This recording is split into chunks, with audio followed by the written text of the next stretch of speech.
In the soft and unhurried silence before the city fully wakes, when the sky is still a pale, gentle gray-blue and the first light arrives without drama, Athens begins the way it often begins, not with trumpets or shouting, not with heroic announcements, but with the smallest movements that slowly stitch the day together: a door opening, a sandal scraping stone, a clay jug being set down on a courtyard floor, and a quiet breath of cool air that smells faintly of dust, olive leaves, and the distant saltiness drifting up from the sea. The houses are close, the streets are narrow, and the stones that form them carry the memory of many footsteps, and when a person walks here early, they do not walk through an empty place, because even if the street looks quiet, the city is already alive in a muted way, as if it is speaking in a low voice to itself, because someone is awake behind a wall, someone is turning over a small fire, someone is kneading dough in a shallow bowl, someone is listening for the familiar sounds that mean the day has started safely. If you could stand still in one of these alleys, you might hear the difference between the silence of night and the silence of morning, because the morning silence contains hints, tiny threads of sound, a distant rooster, a pot lid, a murmur, a child shifting on a mat, and far away, like a low and steady breathing, the sea winds moving around the city's edge. Athens is not only the famous Acropolis you imagine, not only the bright temples and the clean marble you see in later stories, but also the ordinary ground, the rough plaster walls, the wooden doors, the uneven steps, and the simple daily struggle to arrange water, food, and time, and in this part of the story, we are going to linger inside those ordinary minutes. Because the daily life of ancient Greece is not made of one grand scene, it is made of repeated small scenes, and repetition is one of the quiet engines that makes history feel real. In a typical household, the day often begins with work that has no name in politics, no place in speeches, no applause, and yet it is the work that keeps the entire city standing, because before anyone argues in the agora, before anyone trains in the gymnasium, before anyone goes to court, before anyone sails, before anyone writes a line of philosophy, there is bread to be prepared, water to be carried, floors to be swept, and the household rhythm to be set like the first beat of a song. Water is a constant thought, because water is not always waiting in the house, and it must be fetched from a fountain or a public source, carried in a jar, and brought back with careful steps over uneven stone, and this ordinary act shapes the morning, because it creates paths that many people repeat, and it creates brief meetings, short conversations, silent exchanges of glances, a small community formed by the simple fact that everyone needs the same thing. You can imagine a young person stepping out, the jar balanced, the grip firm, the body already used to the weight, and the sound of the jar's clay surface brushing against cloth, and as they walk, they pass doorways where someone else is doing the same, and they pass corners where a neighbor is already sitting, awake, watching the street not in suspicion but in familiarity, as if the street is a living thing and the neighbor is simply greeting it. The houses themselves are often built around a courtyard, because light and air are valuable, and in that courtyard the morning begins in layers, one person sweeping dust into a small pile, another arranging a small fire, another looking at the sky and guessing whether the day will be hot, and all of it happens in a way that is not theatrical, because this is not a stage, it is routine, and routine does not need to impress anyone. It only needs to be done. Food in the morning might be simple: bread, olives, maybe a bit of cheese, perhaps figs when they are available, and the act of eating is not always a calm family moment the way modern images sometimes show, because eating can be interrupted by tasks, it can happen quickly, it can happen in separate corners of the house, and the day pulls people in different directions, like a hand gently separating threads.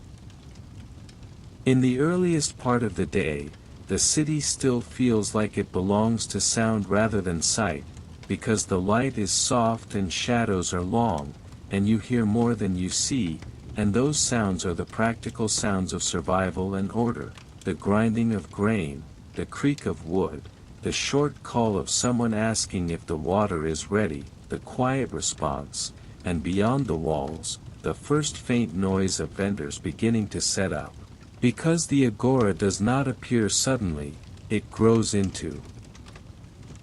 existence, and before it becomes a center of debate, it becomes a place where baskets are arranged, where goods are carried, where scales are checked, where hands touch objects and judge their weight. If you follow a path toward the agora at this hour, you might notice how Athens feels both crowded and intimate, because the streets are narrow and the buildings press close, and yet the city opens into spaces that feel like breaths, and those open spaces are where daily life becomes visible, because the private household tasks slowly connect to the public world.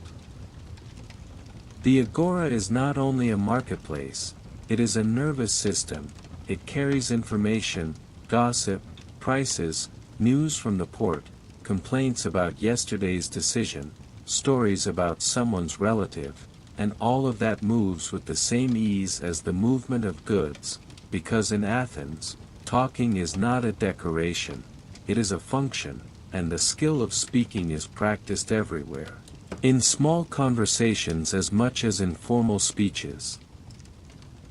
But for now, early in the day, the agora is still waking, and the people who arrive early are often the ones who must prepare it, those who lay out cloth, those who place jars in neat rows, those who bring fish that still smell like the sea, those who set out onions and garlic, those who arrange olives in shallow containers, and their movements are simple and practiced, and if you watch them long enough, you realize that the city is built on practice, and practice is built on repetition. Somewhere beyond the agora, down toward the port, the smell changes, the air becomes heavier with salt and tar and rope, and the port world has its own rhythm, because ships do not wake like households, they are already in motion, they are always being loaded, repaired, checked, and the men who work there have hands that carry the marks of that work, roughness, small cuts, calluses. And those hands touch wood and rope the way a musician touches an instrument, not gently, but with skill. Yet even in the port, the early hours can be strangely peaceful, because the sea can be calm, and the ships can sit quietly, and the sound of waves against hulls can create a steady, hypnotic pattern, and if you listen to that long enough, you can understand why so many stories of travel and return feel like stories of patience, because sea travel requires waiting, and waiting becomes a kind of mental habit. Back in the city, as the sun rises higher, the streets fill more, children appear, and the day shifts from silent preparation to visible movement, and with that movement comes the social order that shapes who goes where and why. Because daily life in Athens is not only about tasks, it is also about roles, about expectations, about who belongs in which spaces, and which voices are heard more easily in public. Education, for some, becomes part of the day, not always in grand schools, but in practical teaching, learning letters, memorizing lines, practicing music, and for others, training in the gymnasium is a daily rhythm, because physical training is not just sport, it is identity, and the gymnasium is a place where bodies are shaped and friendships are formed, and where the idea of discipline is made visible in sweat and repetition. But if you step away from the public spaces and return to the household again, you see that much of the day remains inside walls, because work does not end when morning ends, and the household is a small economy. It produces, stores, repairs, and organizes, and in many households, weaving is a constant background action, thread pulled, cloth formed, and that weaving is like a quiet metaphor for the city itself. Because Athens is also a woven fabric of tasks, roles, and routines. Clothing is not just purchased and forgotten, it is maintained, it is patched, it is reused, and the hands that do this work move in repeated patterns, and those patterns become invisible because they are so common, and in that invisibility, you can feel how history often forgets what is most constant. Lunch might be taken later, again simple food, again the rhythm of eating around tasks, and then the day continues, errands, visits, small rituals, small prayers, a quick glance at a shrine as someone passes, because religion is not always a dramatic ceremony, it is often a quiet acknowledgement, a nod to the gods, a small offering, a habit repeated so often it becomes automatic. As afternoon approaches, the heat can become strong, and the city changes again, movement slows, shadows shrink, people seek shade, and the sound of sandals on stone becomes sharper, and the smell of dust becomes stronger, and in that heat you can imagine why the architecture and the daily schedule adapt, why certain tasks are done earlier, why certain meetings happen when the air is more forgiving. And still, through all of this, the Acropolis stands above, visible, like a silent witness, but in daily life it is not always the center of attention, because people do not stare upward all day, they look at their hands, at their children, at their work, at their food, and the Acropolis becomes part of the background, a presence that is always there, a reminder of the city's identity, but not necessarily the main thought in the mind of someone carrying water. In the late afternoon, the agora becomes louder again, as if the city's voice grows stronger when the day begins to cool, and political talk becomes more common, because Athens is a city where politics is not a distant thing, it is something people feel in their daily routines, in taxes, in prices, in decisions about war and peace that can change whether a ship arrives safely or whether a sun returns. But even then, daily life is still daily life, and the political world sits on top of it like a layer of paint, and beneath that paint, the same tasks continue, bread, water, fire, cloth, and in that continuity, you can feel the slow and steady heartbeat of the ancient world. As the sun lowers and the light becomes golden, Athens softens, the heat releases its grip, and the city begins to prepare for evening, and in that preparation there is another calm rhythm, because evening means the household gathers again, more food, perhaps a stew if ingredients allow, perhaps wine watered down, perhaps stories, perhaps quiet conversation, and outside, the streets become darker, and the sounds change again. Oil lamps are lit, their light small and warm, shadows dance on walls, and the city becomes a place of pockets of light in a sea of darkness, and in that darkness, you understand how night shapes behavior, how people move more carefully, how the world feels closer, because your vision does not reach far. And if you imagine yourself lying down in that ancient household, on a simple bed or mat, listening to the last sounds of the day, a dog barking in the distance, a door closing, a final murmur, you can feel the gentle continuity that connects one day to the next, because in ancient Athens, as in any human place, the day ends not with a final statement, but with a gradual quieting, a slow fading of motion into rest. And this is where part 1 ends. not with a cliffhanger, not with a battle, but with a calm pause, because our story is not about sudden events, it is about the long and ordinary rhythm of life, and in the next part, we will drift deeper into the city's spaces, into the agora as a living organism, into the workshops, into the small trades, into the feeling of walking through Athens when everyone is awake, and the city is fully speaking in its daily voice.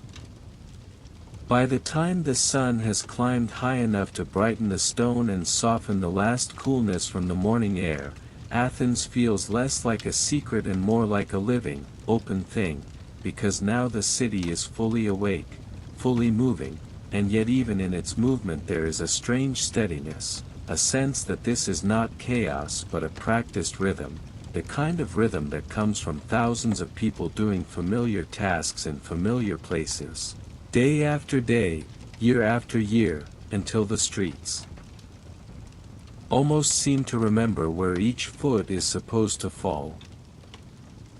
The agora, at this hour, is no longer merely a space you walk toward, it is a sound you can hear before you see it, because voices carry in the warm air, and the mixture of speech, laughter, bargaining, and the dull thump of goods being set down becomes like a wide, constant murmur, not sharp, not aggressive, but layered, full of small tones, the quick call of a vendor, the short reply of a buyer, the distant argument that is more performance than anger, and the steady background noise of a place where people do not simply exchange goods, but exchange the feeling of belonging to a city. If you enter the agora slowly, as if you are trying not to interrupt it, you notice first the ground, the dust and the small stones, the uneven patches where carts have passed, the faint marks of yesterday's footsteps, and then you notice the arrangement of things, baskets in rows, jars grouped like a family, cloth folded and stacked, and you realize that the marketplace is not random at all, because every seller wants to be found, and every buyer wants to know where to look, and so the city quietly teaches itself a map, a mental map that lives in everyone's head, a map of where the fish is, where the olives are, where the bread is, where the pottery stands, where the metalworkers might be heard, where the leather smells sharper, where the perfumes are kept small and precious, and where the cheap everyday objects lie in piles, waiting for hands that need them.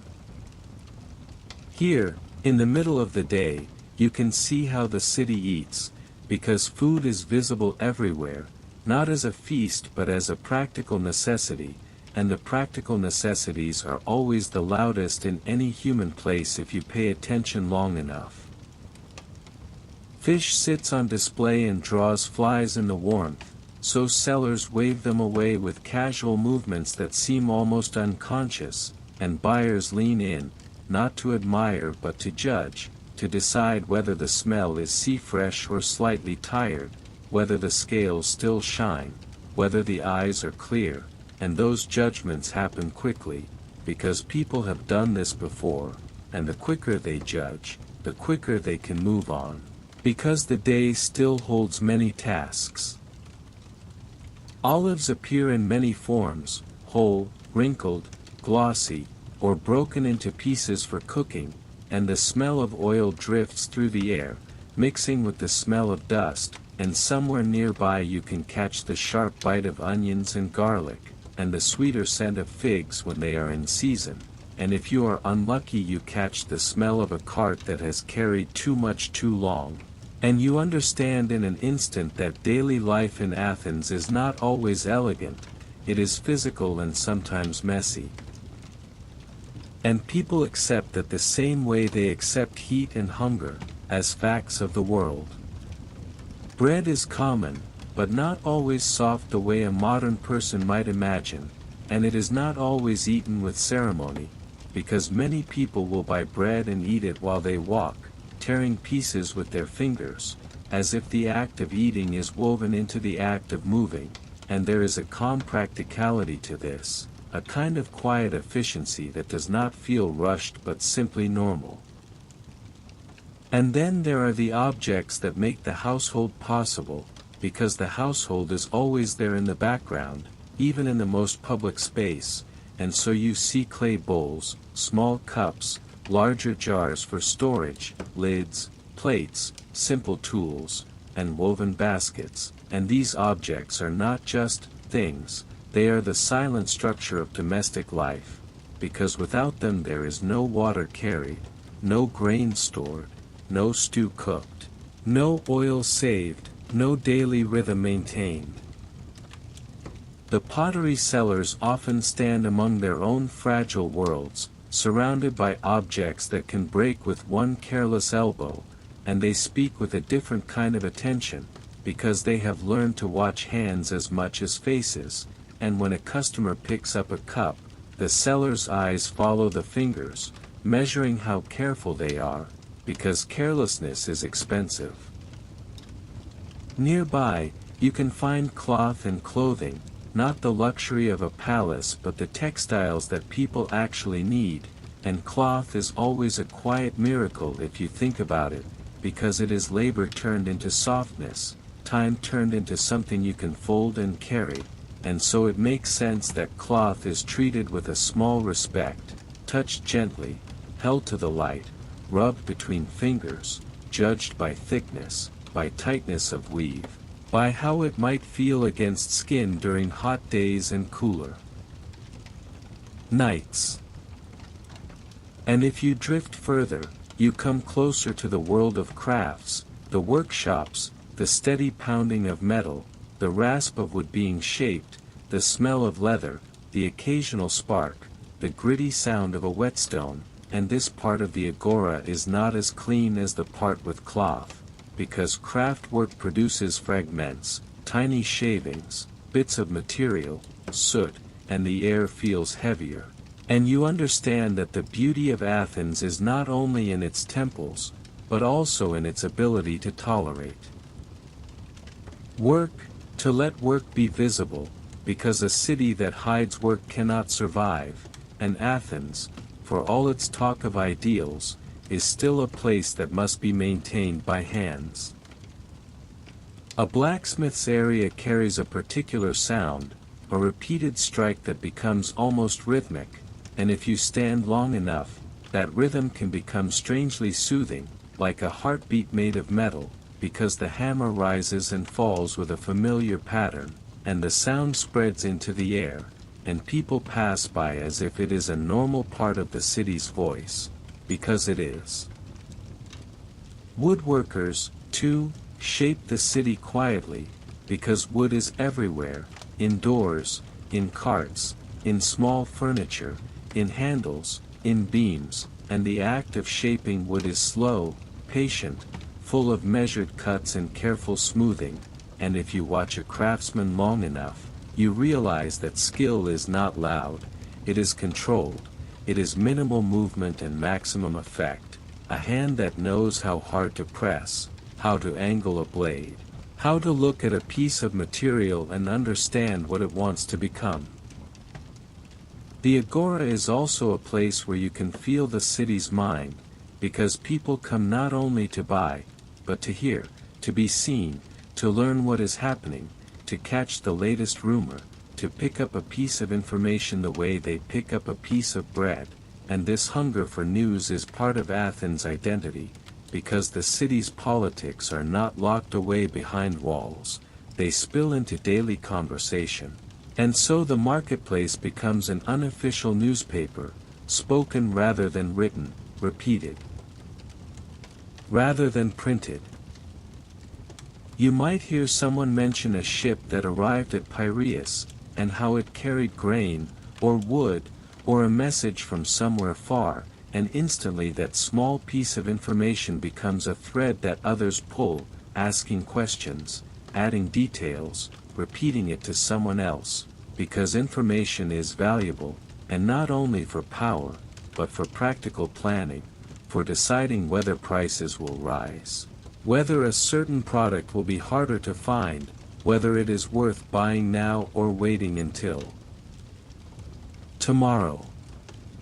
And in the middle of all this, you also see how social life works in small gestures, because greetings happen constantly, not grand greetings, but small nods, quick words, brief smiles, and those gestures are like oil in the machine of the city, reducing friction, keeping relationships smooth enough that people can share space without conflict, because in a crowded place, conflict is always possible, and so daily politeness becomes a form of survival. Some people move through the agora with purpose, eyes focused, steps quick, as if they have a list in their head, and they want to finish before the day grows hotter, and others drift, slower, talking, pausing, watching, and you can tell, even without knowing names, that different lives produce different speeds. There are those who come with money to spend, and those who come with only a few coins and a careful plan, and those who come with no money at all, simply to look and listen, and the agora accepts all of them in its own way, because a public space cannot belong only to buyers, it belongs to the city's collective body. Sometimes, in the shade of a colonnade, a small group gathers around a man speaking, not necessarily a famous philosopher, not necessarily someone remembered by history, but simply someone who enjoys talking, someone with a sharp tongue, someone who can turn a sentence in a way that makes others pause, and here you feel one of the subtle truths of Athens, that speech itself is entertainment, and argument is a kind of sport, and even ordinary people enjoy the feeling of a clever point landing. Well, like a stone thrown cleanly across water. But beneath the enjoyment there is always the practical world again, because while men argue about policy, someone must still carry water, someone must still sell bread, someone must still sweep a courtyard, someone must still feed a child, and so the city's mind and the city's stomach operate side by side, connected but not identical. If you watch long enough, you begin to notice the patterns of shade, because shade matters deeply in a Mediterranean city, and at midday the sun is strong, and people naturally gather where stone and wood provide relief, and those shaded places become social spaces, places where conversations slow, where bargaining takes longer, where people have time to ask about family, to complain about the heat, to talk about small worries. And the heat itself shapes the day, because tasks must adapt to it, and the city does not fight the heat, it works around it, doing heavy tasks earlier when possible, slowing in the most intense hours, returning to movement when the sun begins to lower, and this is one of the ways environment writes itself into culture, not through dramatic events but through daily habits. In the workshops, you can see the relationship between time and labor, because a crafted object carries the hours inside it, and yet the buyer often wants to forget those hours, to think only of the finished thing, to treat it like a simple purchase, and the craftsman's life is a constant balancing act between the value of his time and the price people are willing to pay, and this tension, repeated daily, is part of what keeps economies alive, because negotiation is the bridge between desire and effort. Beyond crafts and food, there are also services, small repairs, sharpening, mending, the quiet industries that keep objects useful longer, because a city where things are repaired is a city that understands scarcity, and in ancient Athens, scarcity is always near enough to be remembered, even if some citizens live comfortably, because drought, war, bad harvests, or lost ships can change comfort into worry quickly. If you step away from the busiest center and move toward the edges of the agora, you may find a calmer corner, where sellers have fewer customers, where talk is softer, where the noise becomes more distant, and in those calmer corners you can feel how the city contains many moods at once, the busy heart and the quiet edges, the loud voices and the small silent gestures, all existing together. And it is in this kind of space, too, that you can imagine how a child might experience Athens, because children are present, watching, carrying small items, sent on errands, learning through observation, because in a world where formal schooling is not universal, much learning happens in motion, in the act of following an adult, in the act of hearing the same words repeated, in the act of gradually understanding the map of the city the way you understand the map of a story. A child might be told to buy olives, and they learn not only to buy olives, but to negotiate, to judge honesty, to count coins, to recognize familiar faces, to avoid certain corners, to use certain greetings, and in this way, daily life becomes education, and the agora becomes a classroom without walls. As the hours pass, the agora shifts again, because people come and go, and some goods sell out, and sellers rearrange what remains, and the sound changes slightly, like a song that changes its verse, and you can hear fatigue in voices sometimes, because speaking all day is tiring, and yet they continue, because this is how life is held together, by continuing. Later, as the day begins to tilt toward afternoon, you might see someone carrying purchases home, balancing them carefully, moving through narrow streets again, and the agora's noise begins to fall behind them, turning into a distant hum, and the household world begins to take over again, because everything bought must be stored, cooked, or used, and daily life is always moving between public and private, between the open space where people meet and the enclosed space where routines are maintained. And if you imagine a person returning home, entering the courtyard, setting down jars, speaking briefly to someone inside, you see how the marketplace is not a separate world, but an extension of the home's needs, because the agora exists to feed the household, and the household exists to create the citizens who fill the agora, and so the two are like a slow loop, turning daily, turning quietly.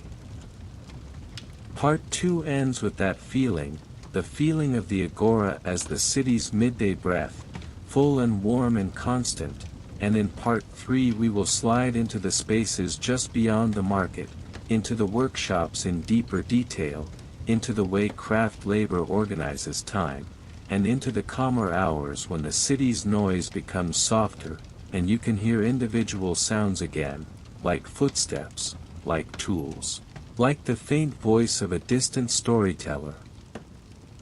There is a kind of calm that lives just beyond the busiest center of the agora, a calm that is not silence, because Athens is rarely silent, but a calm made of steadier sounds, fewer sudden voices, fewer sharp bargains, fewer quick footsteps, and more of the slow, repetitive noises that come from work that must be done the same way every day, even when nobody is watching, even when nobody is praising it, even when the city is arguing somewhere else about laws and honor and the meaning of freedom.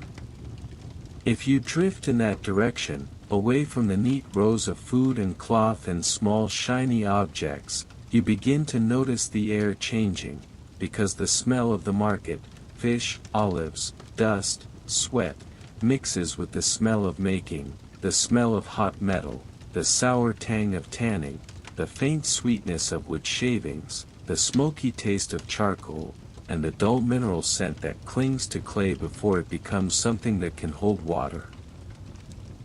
In this part of Athens, people speak less for performance and more for coordination, because work requires timing, and timing requires small clear signals, a short instruction, a nod, a hand raised, a tool passed from one person to another, and the voices that you hear here are often lower, not because the people are timid, but because their attention is pointed inward, toward the object in front of them, toward the angle of a blade, toward the temperature of a fire, toward the softness of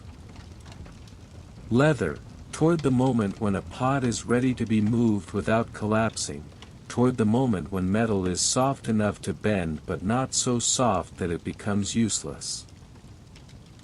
The workshops of Athens do not always look impressive, because skill does not require decoration, and in many cases the walls are plain, the floors are dusty, the light is practical, and the beauty of the place is not in how it appears to someone passing by, but in the quiet competence that fills it, the feeling that every object here has a reason, and every reason has a history.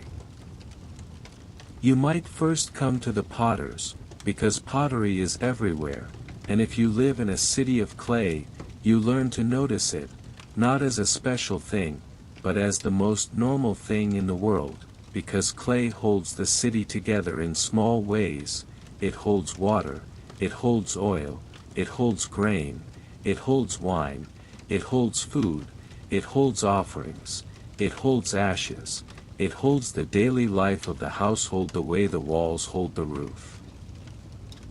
A pottery workshop has its own mood, and part of that mood comes from the fact that the material is soft before it becomes hard, delicate before it becomes strong, and so the entire space feels like a place where patience is required, because one careless movement can ruin an hour of work, and an hour of work is not a small thing when your life is measured by labor.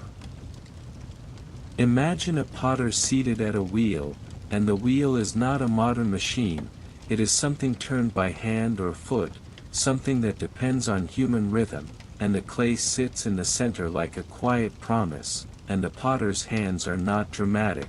they are confident, they press and lift, they guide the clay upward, they narrow it, widen it, smooth it, and all of this happens with small adjustments, almost like breathing, because the hands are responding to the clay's feedback, and the clay speaks in pressure and resistance, in wetness and stability. If you watch long enough, you realize that what looks like a simple object, a cup, a bowl, a jar, contains a whole sequence of decisions, and those decisions are invisible in the final shape, but they are present like a hidden map, and each decision is connected to something practical, because a jar must be strong at the base, a cup must feel balanced in the hand, a storage vessel must have a mouth wide enough for grain and narrow enough to protect it, and these are not artistic choices first, they are survival choices, made beautiful only because repeated function creates a kind of natural elegance. Once shaped, the clay must dry, and drying is not instant, it is a waiting process, and waiting is a major part of craft labor, because material has its own timeline, and human desire must follow it, not the other way around. And then comes the kiln, a place where the workshop's calm shifts into something more tense, because fire is always a little unpredictable, and while the potter may have experience, the flame still has its own personality, and there is always the possibility of loss, because a kiln can crack a pot, can warp it, can ruin a whole batch, and when you depend on your work to eat, a ruined batch is not a small inconvenience. It is a bruise to the whole week. The kiln itself becomes almost like a small sacred place in the workshop, not because it is religious in the formal sense, but because it is respected, approached with careful attention, fed with the right fuel, watched, listened to, and the people around it speak with a certain seriousness, because fire deserves seriousness. When the firing is done and the pottery cools, the objects emerge changed, hardened, made durable, and there is a small quiet satisfaction in that moment, a satisfaction that is not loud celebration, but a calm relief, because now the fragile thing has survived its trial, and it can enter the world and become part of someone else's daily life.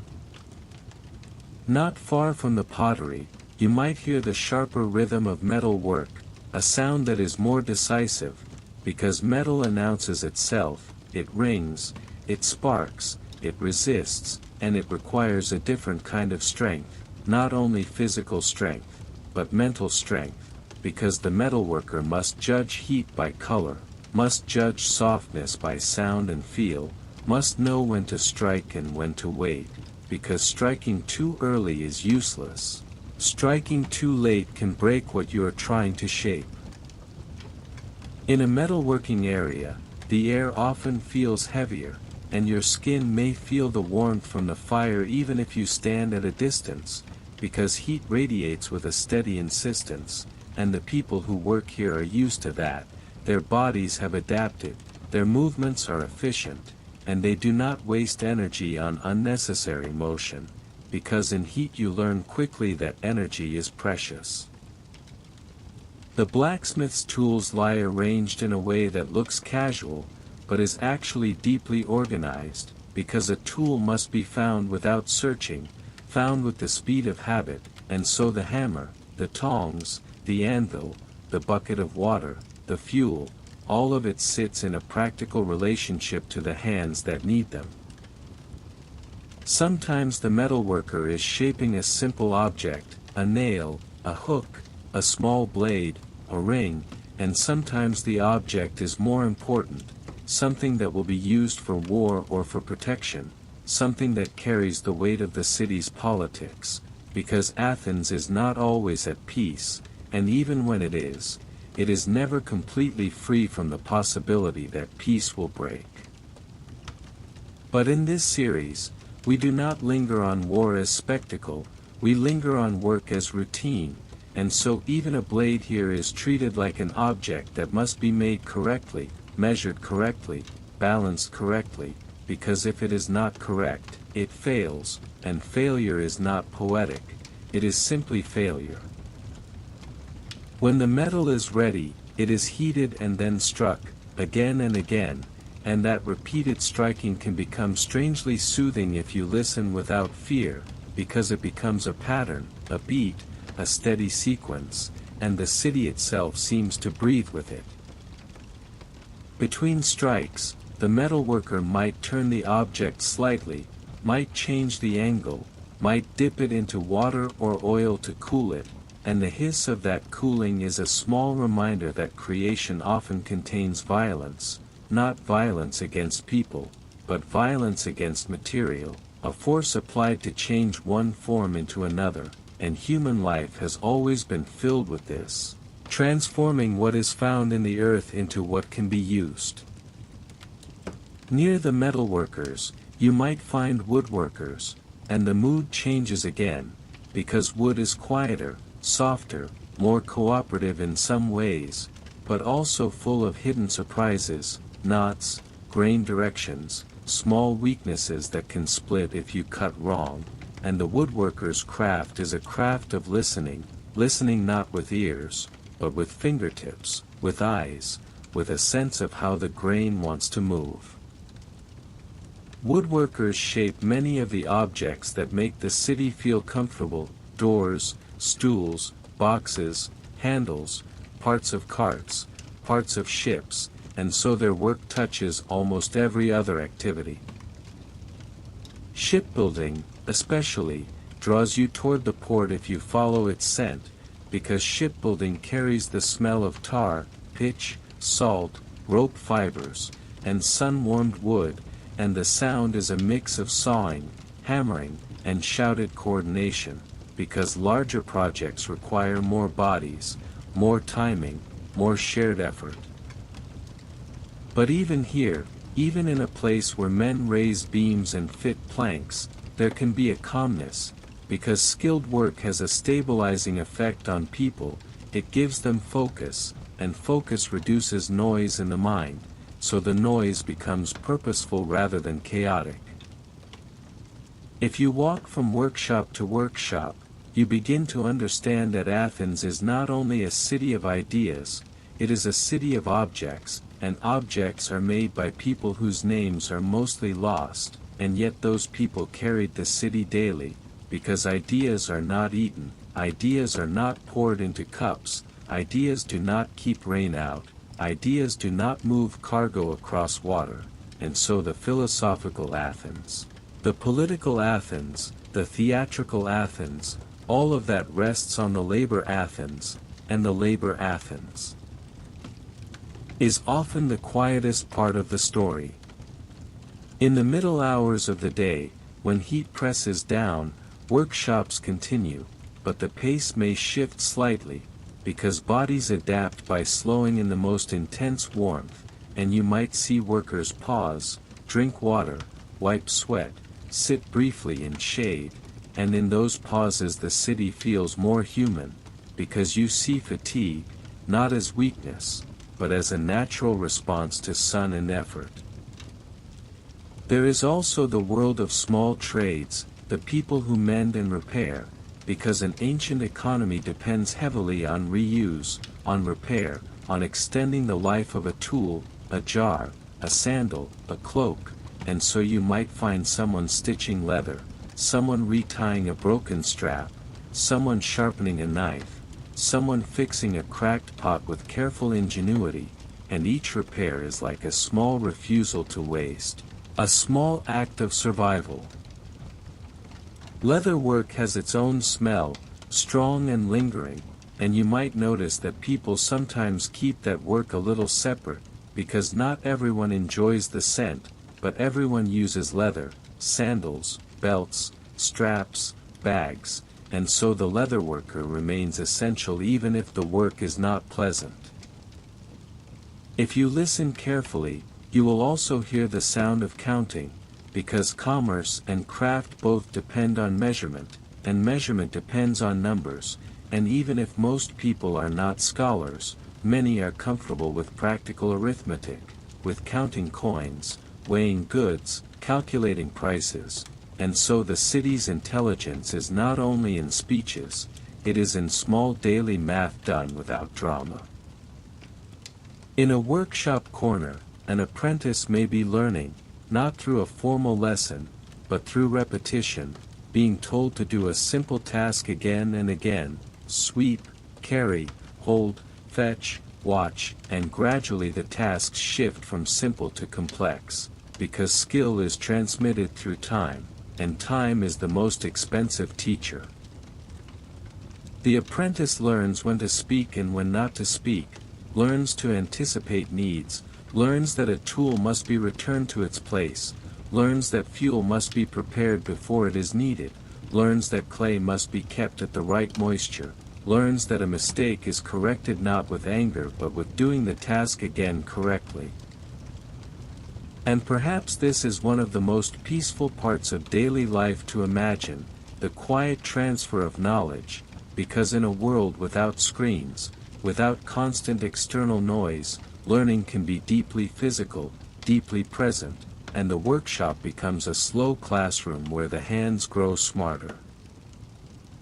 As afternoon deepens and the sun begins to soften, the workshops feel slightly lighter, because heat relaxes, air moves, shadows lengthen, and the people who paused earlier return to steadier motion. Goods made here, pots, tools, handles, repaired sandals, begin to flow back toward the market, toward homes, toward ships, and this flow is like a quiet circulation, the city's blood moving through its arteries.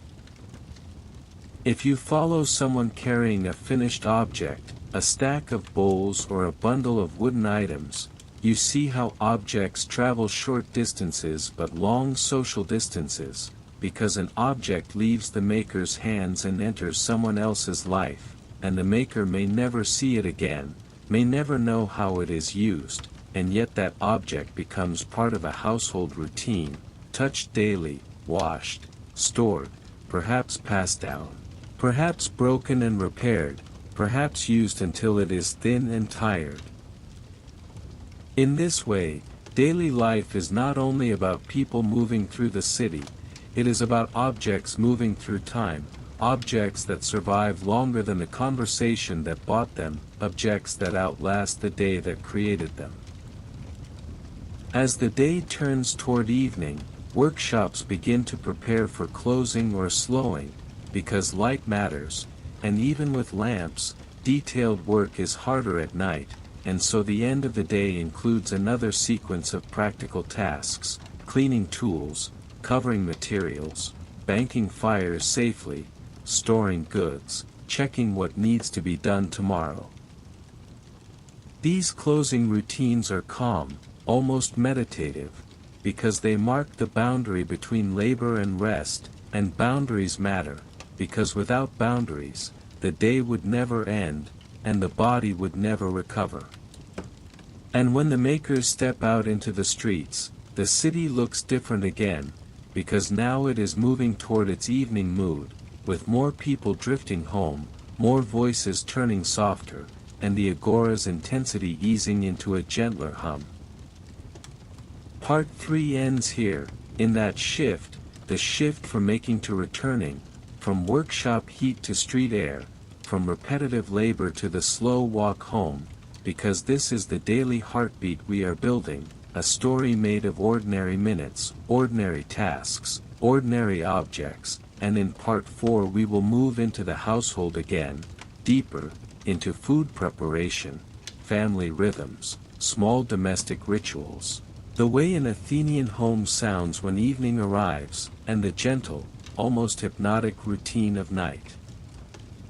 As the day begins to lean away from its brightest point and the heat loosens slightly, Athens changes in a way that feels almost gentle, because evening does not arrive like a sudden event, it arrives gradually, with longer shadows, with a softer color in the stone, with a calmer pace in the streets, and with the quiet sense that the city is preparing to gather itself inward again, pulling its scattered hours back toward the household, the courtyard, the lamp, the meal, and the slow, ordinary comfort of being behind a familiar door.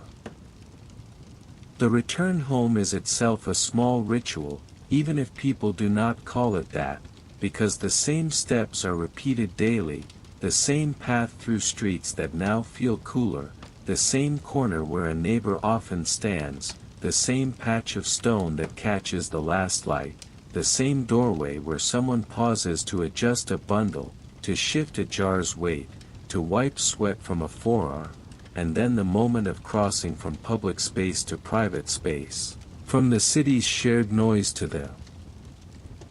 household's personal sound. Inside, the courtyard holds the evening air, and courtyards are like small pockets of sky, framed by walls, and that framing makes the sky feel closer, as if the household owns a small piece of it, and when the sun is lower, the courtyard feels calmer, not empty, but settled, because morning activity has passed, midday errands have passed, and now the household rhythm begins to fold into the slower shape of night.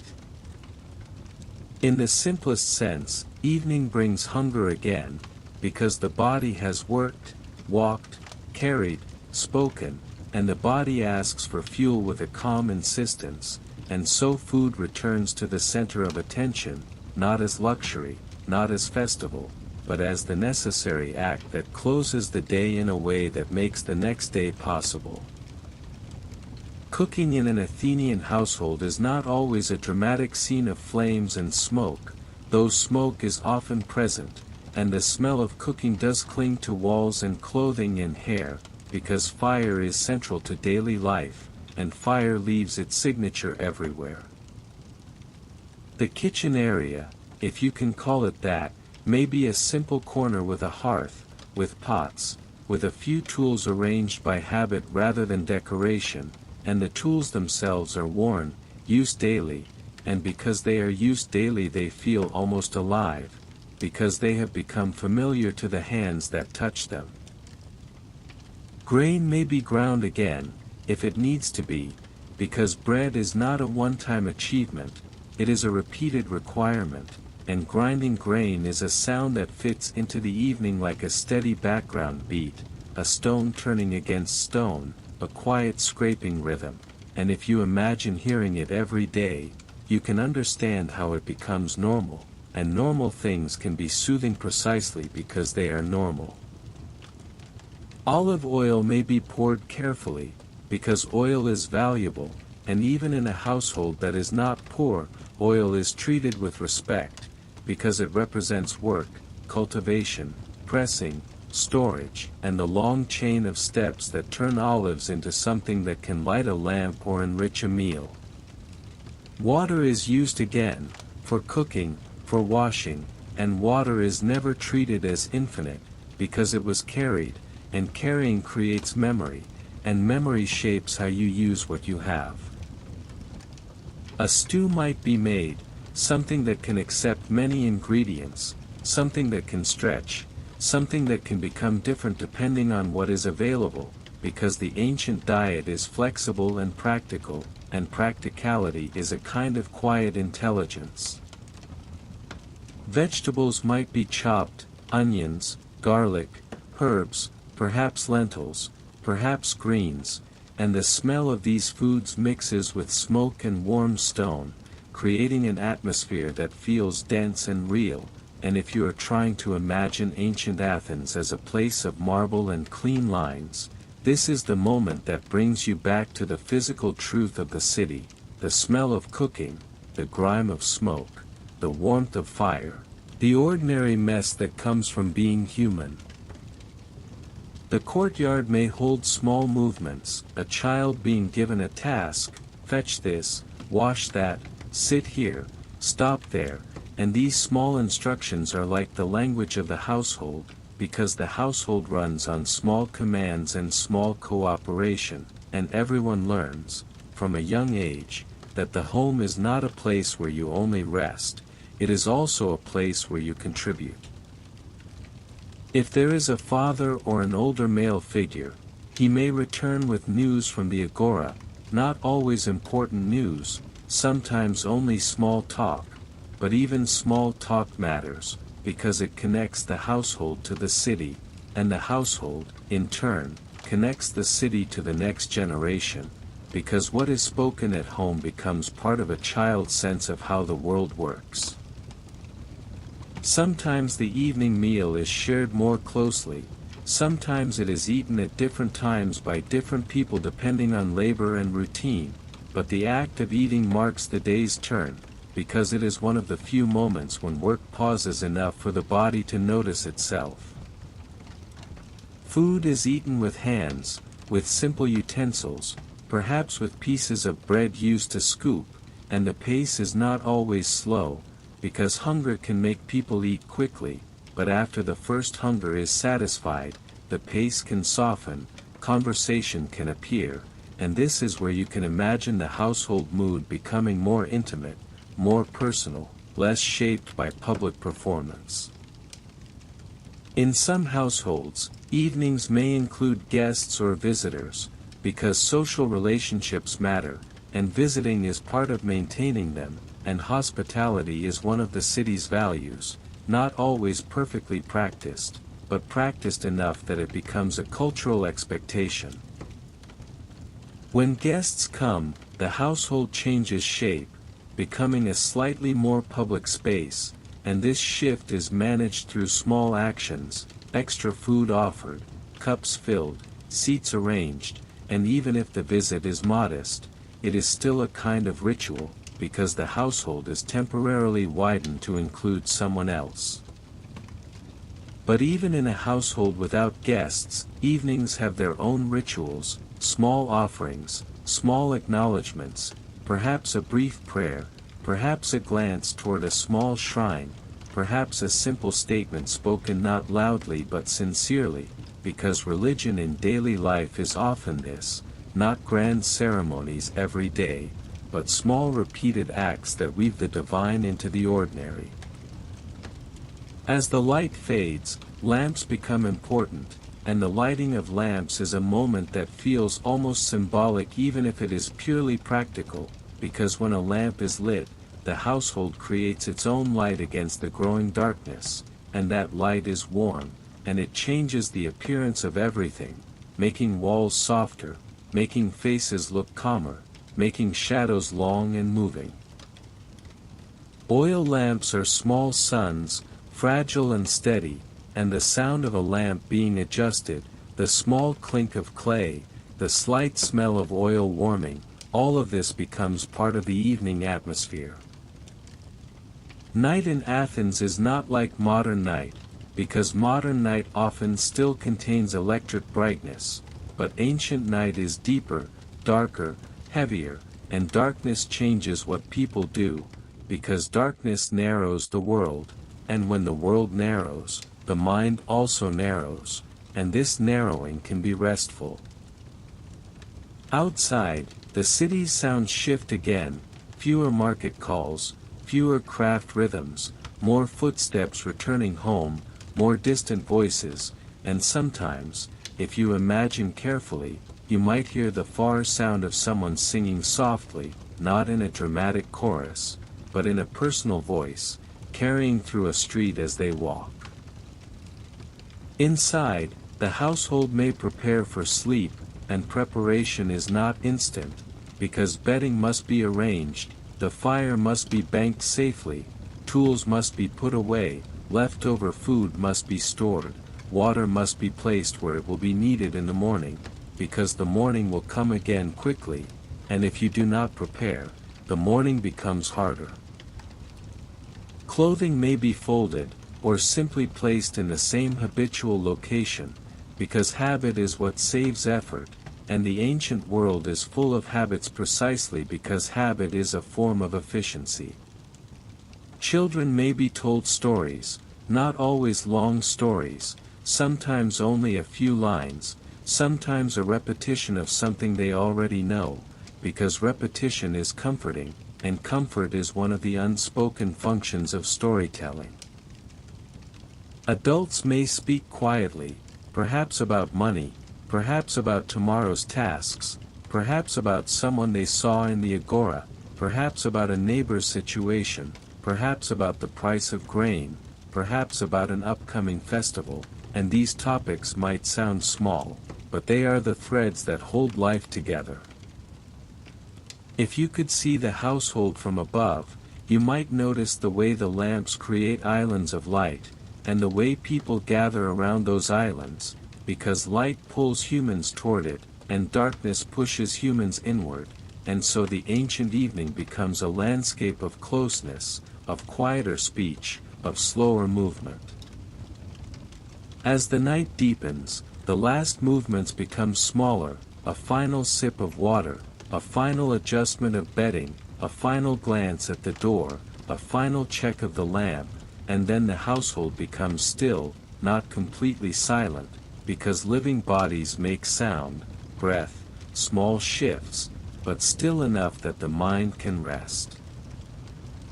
And in that stillness, you can feel how daily life is built not only on doing, but also on stopping, because stopping is what allows doing to continue tomorrow, and the ancient rhythm of Athens, like any human rhythm, depends on rest. Part 4 ends with the household settled into night, lamps low, voices quiet, the city beyond the walls darker and calmer, because in Part 5 we will step outside again, but not into the midday bustle, rather into the evening city, the way streets feel after sunset, the way night travel is done carefully, the way festivals and gatherings can change the mood, and the way the public world continues even when most households have closed their doors. As the day bends toward evening and the sun begins to lose its harshness, Athens seems to exhale, as if the city has been holding its breath through the bright hours and now, little by little, it allows itself to soften, because evening is not a sudden curtain drop, it is a slow change in temperature and sound, a gentle shift in the color of stone, and an almost invisible rearranging of human movement, as if everyone feels the same thing at once, that it is time to turn the outward day into an inward night. You can feel it first in the streets, because the streets carry the city's mood more honestly than its monuments do, and in the late hours, the narrow alleys become less sharp, less busy, and more like corridors of returning, because now people are not walking toward the agora as much as they are walking away from it, and the bundles they carry are different, heavier with purchases, lighter with finished tasks, full of small objects that will be absorbed into the household's private economy. A person returning home from the market is often carrying more than food, even if what you see is only a bag of olives or a small jar of oil, because they are also carrying the day's information, the small social encounters, the sense of who looked healthy, who looked tired, which vendors seemed nervous, which prices were higher than usual, which corner of the agora felt louder than yesterday, and all these impressions come home too, quietly, without being announced, because the household is where impressions become plans, and plans become tomorrow's actions. The doorway of an Athenian home can look simple from the outside, because many households are built for privacy and function rather than display, and what matters is not always the facade but what is behind it, the protected courtyard, the shaded interior, the places where the family's life repeats, and stepping across that threshold is like stepping across a small border between worlds, because outside is the shared city, inside is the familiar pattern.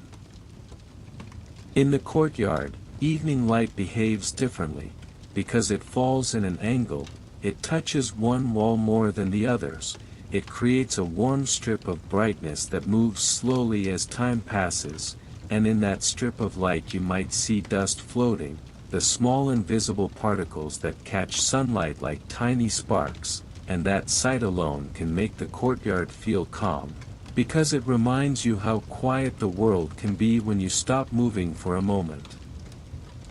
Household work continues in the evening, but it changes in character, because some tasks are for the next day and some tasks are for the night, and the priorities become clear quickly. The meal must be prepared, water must be used wisely, leftovers must be handled so they do not spoil too quickly, the hearth must be managed, and the household must shift into a safer, more contained mode, because night is not only restful, it can also be uncertain.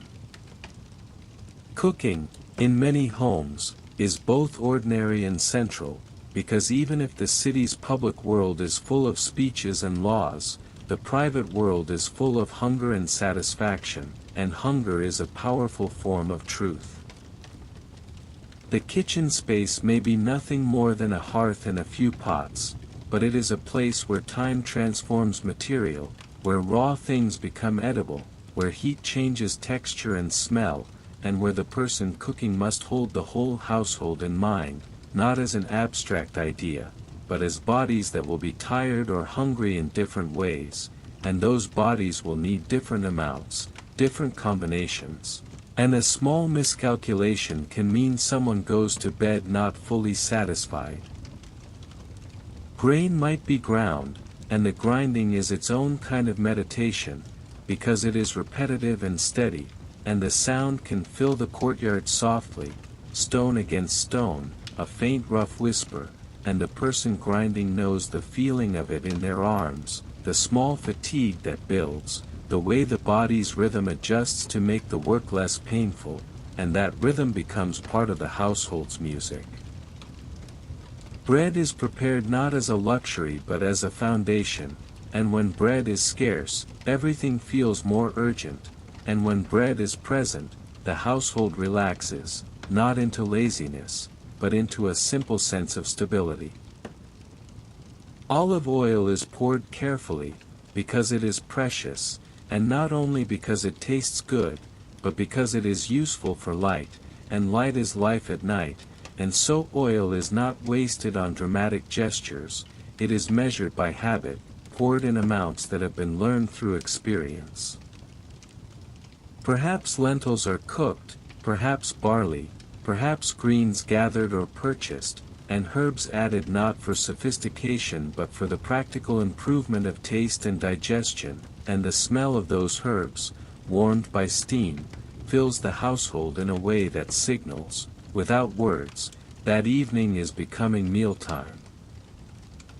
If the household has wine, it is often mixed with water, because pure wine is considered too strong, and the mixing is done with an ease that suggests culture is often simply a repeated choice, repeated so often that it becomes normal. A child may be given a small task: fetch water, bring bowls, sweep a corner, and children learn early that the household is a shared responsibility, and in these simple errands, they begin to build the map of duty that will later shape their adult behavior. In the evening, you also see the quiet hierarchy of the home, not always harsh, but present, because roles are defined, and the way people speak to one another carries those roles, not necessarily through cruelty, but through habit and expectation, and expectation is one of the strongest forces in any society. If someone returns from work late, they may bring dirt and sweat into the courtyard, and washing becomes another evening ritual: water poured over hands, over arms, perhaps over feet, and the feeling of water on skin is not only cleaning, it is relief, because the day's heat clings to the body, and water removes it, if only briefly. The evening meal, when it is finally ready, does not always look like an organized ceremony, because ancient life does not always allow perfect order, but there is still a pattern: bowls placed, bread torn, olives shared, and the small moment when people begin eating and the household grows quieter, because mouths are busy, and hunger is being answered. As the first hunger fades, conversation often emerges, and the topics can be simple or serious, but they are almost always practical, because practical talk is the household's language: tomorrow's errands, the price of fish, a neighbor's illness, a relative's plan, the weather's behavior, an upcoming festival, an expectation of visitors, a rumor from the port, and these threads weave into a shared understanding of the world. Some evenings, there may be laughter, and laughter in a small courtyard can sound louder than it would in a wide open space, because walls reflect sound, and the laughter becomes like a warm echo, and even if the day was hard, laughter can appear suddenly, because humans do not wait for perfect conditions to feel relief. Religion often arrives in small forms, not always through formal temple visits, but through household gestures: a brief offering, a small prayer, a respectful pause, a few words spoken in a tone that differs from everyday speech, because even if the gods feel distant, tradition keeps them close, and tradition is not only belief, it is routine. As daylight fades further, the lamp becomes the center of the household's evening, and lighting a lamp is one of those acts that looks small but feels large, because it changes the world immediately, turning darkness into a manageable thing. A small clay lamp holds oil and a wick, and when the wick is lit, the flame is small and steady, and it creates a circle of light that makes faces softer, and creates shadows that move when people move, and those moving shadows become part of the atmosphere, making the courtyard feel more intimate, more enclosed, more safe. The smell of warm oil is subtle but present, and it becomes one of those smells you associate with home, like bread, like smoke, like dust after rain, because smells build memory.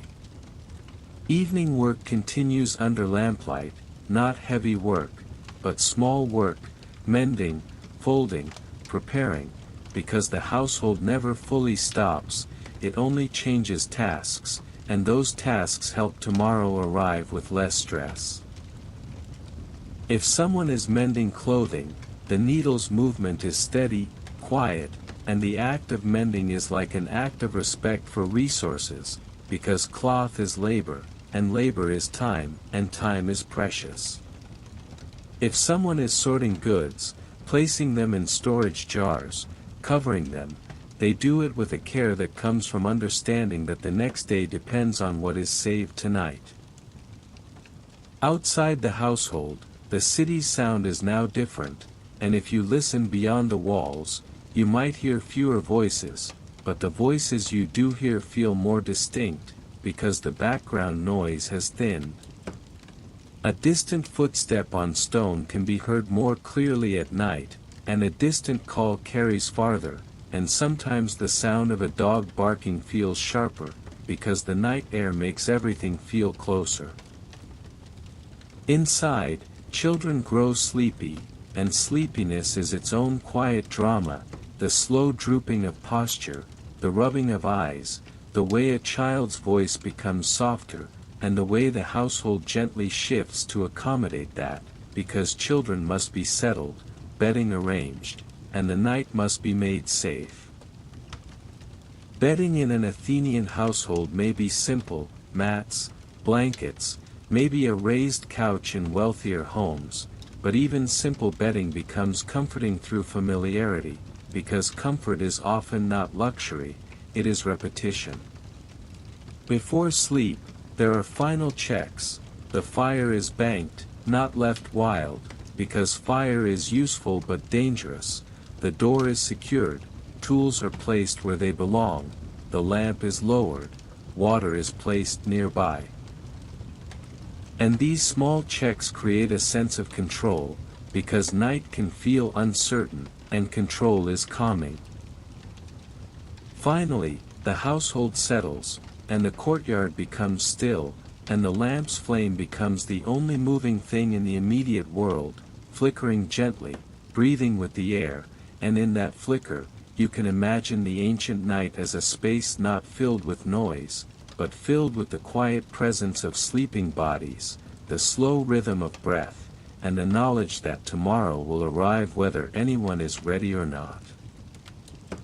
And Part 4, in this longer form, ends not with an event, but with a quiet closing of motion into rest, because daily life is made of these gentle closures, and in the next part we will step into the night streets, the places that remain awake, the port's late sounds, the taverns, the quiet patrols, and the occasional glow of public life that continues after sunset, soft and careful in a dark city. When the last strong light finally slips behind the rooftops and the stone loses its sharp brightness, Athens becomes a different city without ever changing its shape, because nothing moves the walls or rearranges the streets, and yet the mood shifts so completely that it feels like you have stepped into a second Athens, a quieter Athens, an Athens made of smaller sounds, smaller circles of light, and slower choices, where every step seems more deliberate because the darkness makes the world feel closer and also less certain.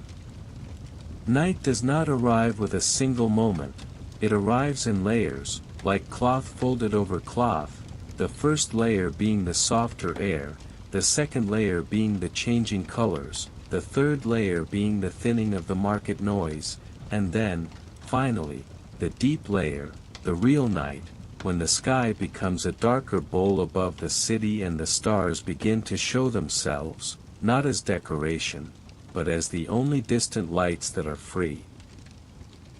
In the narrow streets, you notice how sound behaves differently after sunset, because during the day sound is swallowed by constant activity, but at night sound becomes a message, and a message can be comforting or worrying depending on what it is, and so people begin to pay attention again to footsteps, to voices, to the direction of a shout, to the small clink of pottery somewhere behind a wall. A small group walking together is a different thing than a single person walking alone, and that difference is felt strongly at night, because night changes the value of company, not by philosophy but by instinct, and even without saying it aloud, people understand that being seen with others can be safer, that being alone can invite uncertainty, and so the street becomes a place of quiet social geometry, bodies forming small patterns of safety. The lamps inside homes glow through cracks in doors or small openings, and each household becomes like a tiny island of light, warm and contained, and when you pass these islands you feel, without needing words, that life is continuing behind those walls, that children are asleep or being settled, that adults are finishing small tasks, that someone is listening to the night beyond the courtyard. And the city is a collection of these listening households. Public light is weaker, not because people do not want light, but because light costs oil, and oil costs labor, and labor costs time, so the city chooses where to place brightness, and most brightness stays private. Still, there are places that remain awake, because human life is not a perfect schedule, and not everyone goes to sleep at the same hour, and some work requires night, and some pleasure prefers it, and some obligations pull people outside even when the city would rather be quiet. If you walk toward the busier areas after sunset, you may find the sound of a tavern, a place where voices gather and overlap, where laughter is more common, where conversation stretches longer because the day's tasks have loosened their grip, and where the smell of wine, diluted and shared, mixes with the smell of cooked food that is simpler than a feast but more indulgent than a normal household meal. A tavern at night is not always a place of disorder. It can be, but it can also be a place of routine, because even pleasure has routines, and many people return to the same places, sit in the same corners, and speak to the same familiar faces, and in those repeated visits, the tavern becomes a small social anchor. Inside, the light is low and warm, created by lamps placed where they can be watched, because fire must always be watched, and the shadows move as people move, and the moving shadows make the room feel alive even if the conversation is calm. You might hear a man telling a story, not because he is famous, but because people enjoy stories, and because night makes people more willing to listen, and the story may not be heroic at all. It might be practical, about a ship that almost failed, about a merchant who tried to cheat, about a neighbor who did something foolish, and the humor of it is often in recognition, because people laugh hardest at what they understand.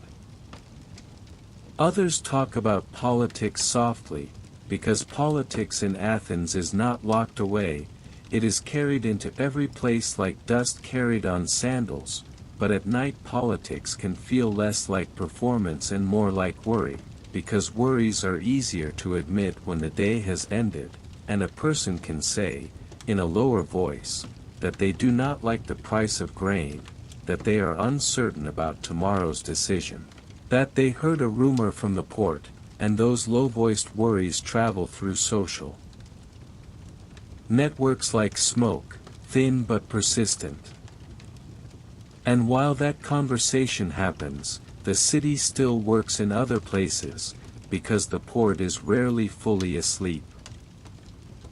Down toward Piraeus, the air becomes different again, heavier with salt, rope, tar, and the faint dampness that clings to wood near water, and the port's nighttime sounds are not the market sounds, but the sea's sounds mixed with labor, the slow slap of waves against hulls, the creak of rope, the occasional thud of cargo set down, the distant call of someone coordinating a late task.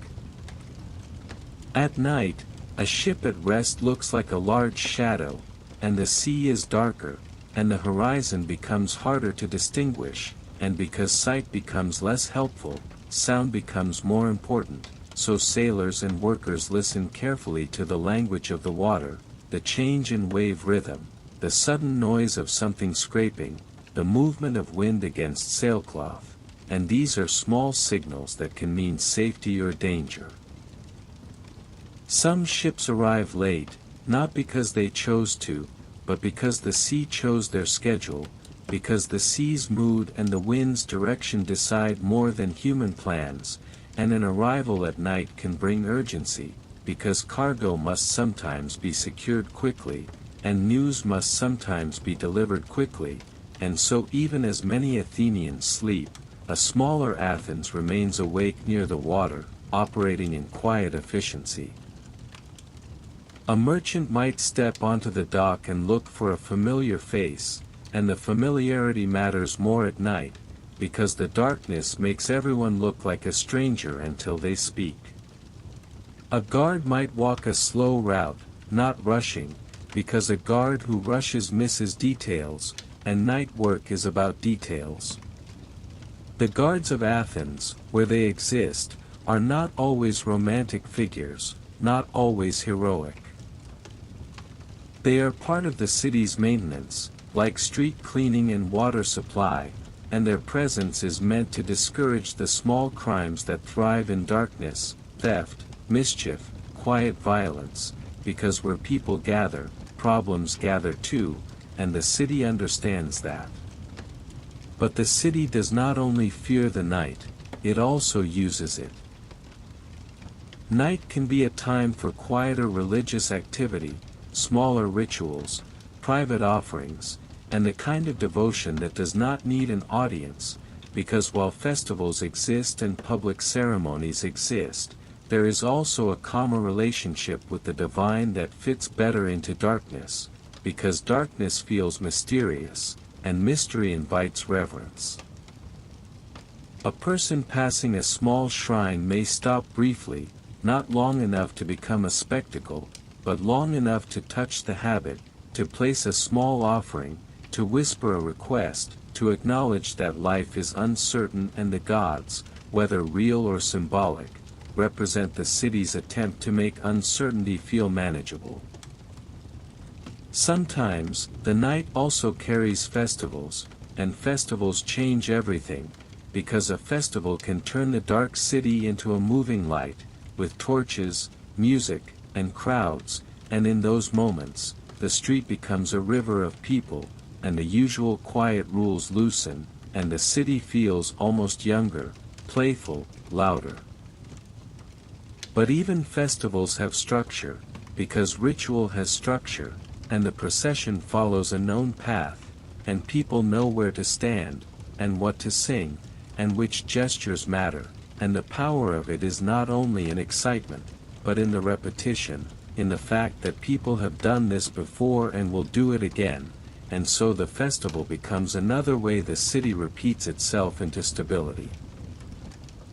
On ordinary nights, though, without festival, the city's public life becomes smaller, and you begin to notice the quiet professions that belong to night. There may be a person who sells small food late, something warm for someone who is still working, because hunger does not follow the same clock as respectability. There may be someone delivering a message, because politics and trade sometimes demand night speed. There may be a doctor or healer called to a home, because illness does not wait for daylight, and in that case a person moves with urgency, guided by memory of streets and by small landmarks visible in low light, because Athens is a city of many similar corners, and you need to know it deeply to move confidently at night. And there are also the travelers, the ones who arrive late, or who must leave early, because travel times are shaped by tides, by animal endurance, by heat, and night travel can sometimes be easier in cooler air, even if it is riskier, and so people choose between discomfort and uncertainty, and those choices are ancient and familiar to all humans. If you stand still in the night street, you might hear the sound of a door closing carefully, a soft click rather than a slam, because noise at night is a kind of announcement, and many people prefer to move quietly, not because they are hiding something dramatic, but because they simply do not want attention. You might hear footsteps that pause, then continue, because someone is listening, deciding whether another set of footsteps belongs to a neighbor or a stranger. You might hear the faint sound of a flute from somewhere, not loud enough to be a performance, but enough to be felt, like a thread of music drifting through air, and the music can make the city feel tender, because it reminds you that even in ancient times people made sound not only for function, but for emotion. Inside homes, after the main meal, the night continues with smaller domestic scenes that are easy to forget if you only imagine Athens through its monuments. Someone is washing bowls in low light, careful not to drop and break them. Someone is folding cloth, smoothing it with hands, preparing for tomorrow. Someone is checking stored grain, making sure the lid fits well, making sure pests will have less chance. Someone is talking softly to a child who has woken from a bad dream, because nightmares also exist in ancient Athens, and comfort also exists, and comfort often sounds the same across centuries: a calm voice, a repeated phrase, a hand placed gently on a shoulder. In some homes, the adult men may gather for a symposium, which is not always the grand philosophical event of later imagination, but can also be a smaller, more ordinary gathering, where wine is shared, conversation meanders, songs are sung, and sometimes games are played, and the point is not always wisdom, but social bonding, relaxation, and the maintenance of relationships. In those gatherings, talk may drift from serious to silly, from honor to gossip, from politics to teasing, because a long day creates a desire for mental wandering, and wandering is a form of rest. At the same time, not every household experiences night as leisure. Some households are still working, especially those connected to production, baking for early morning, preparing goods to sell at dawn, because if you want the best place in the market, you must arrive early, and if you must arrive early, you must prepare at night, and so the cycle continues, one person sleeping while another wakes, the city never fully stopping, only rotating its energy. And somewhere, always, the dogs are awake, because dogs listen to the city in a way humans cannot, and their bark punctuates the darkness, a sudden sharp sound that makes a person pause, and then relax when they realize it is simply a dog reacting to a cat, or to another dog, or to some movement that means nothing, but still, the bark reminds everyone that the night is not empty. If you move back toward the center, near the agora, it feels different at night than it did at midday, because the agora is a space of openness, and openness in darkness can feel larger, almost too large, like a bowl of shadow, and yet it is also calmer, because there are fewer bodies. Stone columns and buildings around it become darker shapes, and the familiar details of architecture blur, and it is almost as if the city becomes more abstract, more like a map, lines and blocks and pathways, because your eyes cannot hold as much detail. And because detail fades, imagination becomes stronger, and this is why night can feel more symbolic, more spiritual, more frightening, more romantic, depending on the mind that is walking through it. But for most Athenians, night is not a poetic canvas, it is a practical time, a time to rest, to avoid trouble, to recover strength, and to be ready for another day of carrying water, grinding grain, bargaining in the market, shaping clay, lifting wood, and listening to the city's endless speech. When the night grows deeper, even the taverns quiet a little, because bodies cannot stay awake forever, and lamps consume oil steadily, and the cost of staying awake rises with each hour. People begin to leave in small groups, stepping into the street, adjusting their cloaks, feeling the cooler air on their skin, and their voices lower as they move away from the warm interior light. At the port, the late arrivals become fewer, and the workers who remain awake move more slowly, because fatigue makes the body heavy, and heavy bodies move carefully. In the households, lamps are lowered, wicks trimmed, fire checked one last time, and bedding becomes the final landscape of the night, mats and blankets and the quiet shift of bodies settling, and the sound of breathing becomes the dominant sound. And in this deeper night, Athens becomes the Athens of rest, a city of enclosed courtyards, closed doors, low lamps, and minimal movement, a city that is still alive, but alive in the way a sleeping animal is alive, still breathing, still listening, ready to wake quickly if needed, but preferring stillness. Part 5 ends here, in the late night calm, because the night is not only an atmosphere, it is also a reset, a slow return to a quieter baseline. And in Part 6, we will step into the morning again, but with a new focus, not just waking up, but the structure of daily roles, who does what, how time is divided, what a normal day looks like for different people in Athens, vendors, craftsmen, sailors, children, and households, so the city becomes even more real as a living routine. In Athens, a single day can look calm from a distance, like a smooth line drawn across the sky from sunrise to night, but when you move closer you realize that the smoothness comes from thousands of separate routines fitting together like stones in a wall, because each person lives a different version of a normal day, and yet those versions overlap, share streets, share water sources, share market noise, share the same heat and the same evening coolness. And when you follow those overlaps, slowly, you begin to feel how the city's daily life is not one story but a bundle of stories running in parallel, each one simple in itself, and powerful only because it repeats and because it connects to other repetitions, turning private habit into public stability.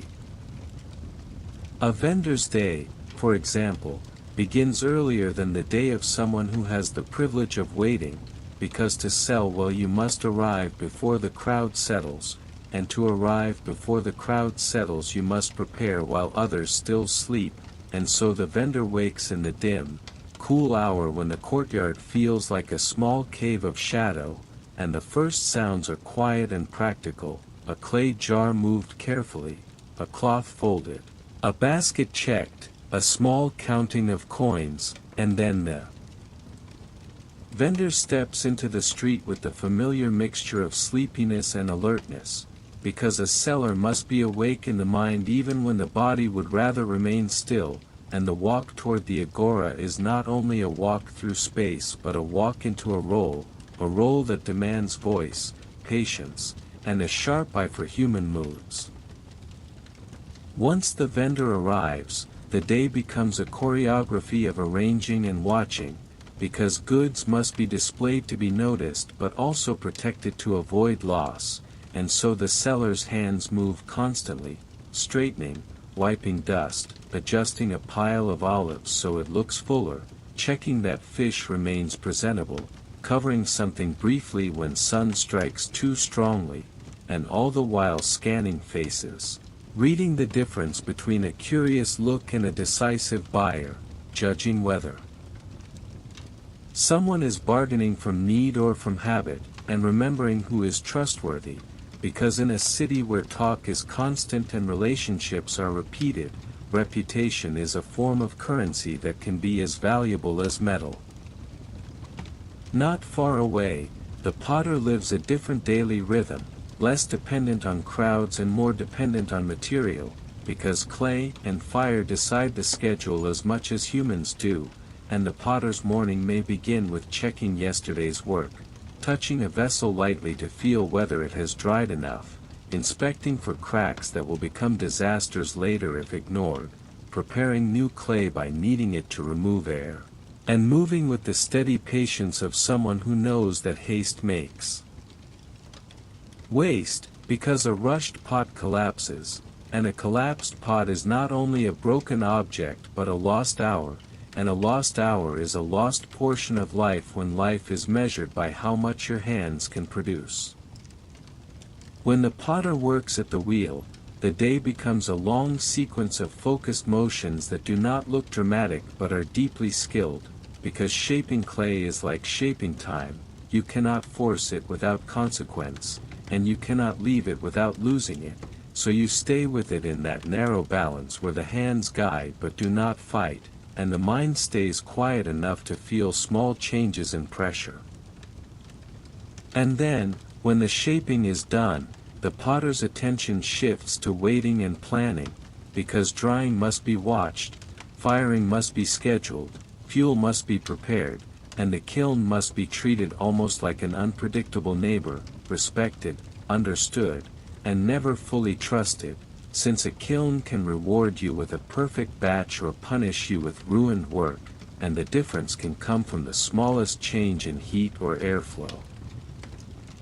A sailor's day, on the other hand, is built around water rather than stone, and the port's routine is shaped by tides, wind, cargo schedules, and the constant need to maintain what the sea tries to wear down, and so a sailor or dock worker might begin with inspecting rope, checking knots, feeling for fraying, listening to the creak of a hull that tells you whether it is sitting comfortably or straining. And the day may include carrying loads that make the shoulders ache, rolling barrels,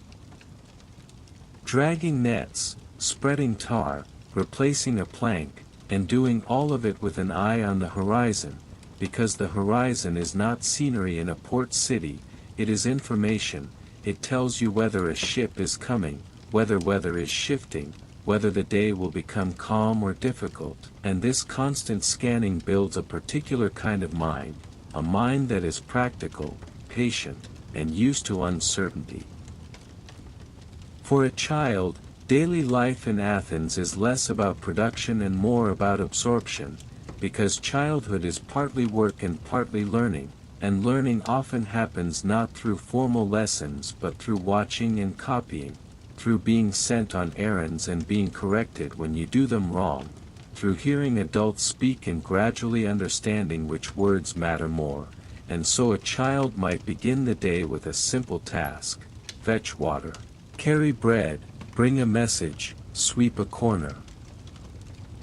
And in doing that task the child learns the city's geography, the social rules of greeting, the basic mathematics of coins, the subtle art of not getting in the way, and the equally subtle art of knowing when to ask for help, because the city teaches children through the consequences of small mistakes, and children learn quickly because the street is a teacher that does not repeat itself politely.